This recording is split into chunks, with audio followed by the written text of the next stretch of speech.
Welcome back to the channel, everyone. Today we have a little bit of a different project, not truck related, going on. The garage door behind me is a double car garage door, about 18 feet wide, and we are going to be insulating it with the garage door insulation kit. So we're going to be doing this double garage door, and we're also going to be insulating the single car garage door in front of the drive-on lift. So hopefully it gets the temperatures down in the garage a little bit. Right now the temperature hovers around 90-95 degrees in here. All the reviews say you insulate the garage doors, it should drop the temperature down 10-20 degrees. I'd be happy with 10 degrees, so it's worth a shot. So that's what we're working on right now. It's going to take a little while to actually just piece these together. And these are pieces of foam, and they bend nicely. We have to cut them to fit into these little squares. I have hurricane supports on the garage door. They're going to have to come off to get a lot of these on, which is going to be a pain to take off. Supposedly you do not need any type of a glue or silicone to hold these in place because they do bend and they stick into the little trays behind over here, into each of the tracks on the garage door. But I'm actually going to use some spray foam, just a little bit of spray foam behind each panel just to hold it in place, let it dry so they stay and they don't fall down at all. That won't be a problem. So that's what we're working on right now. Let's get to it.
This actually came out really nice.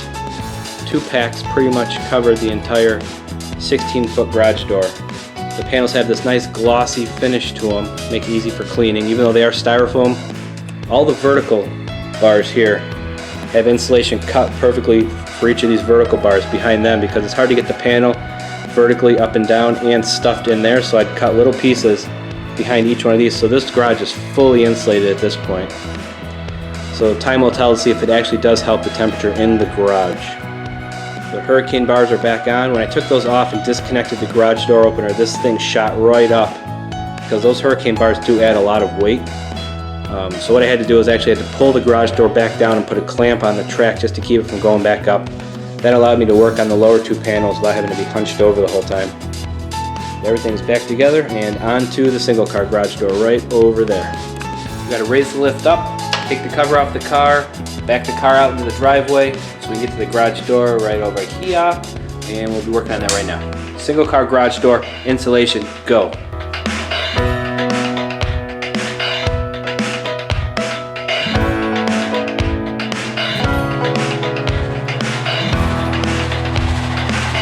It's been sitting a while. We're going to see if it'll actually start.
These ribs go horizontal.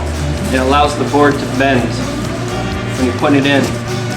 Bend it to get it in, it snaps up into place.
So for a 3-car garage, 16-foot 2-bay garage door and a 9-foot single-car garage door, this is what I have left over for scraps.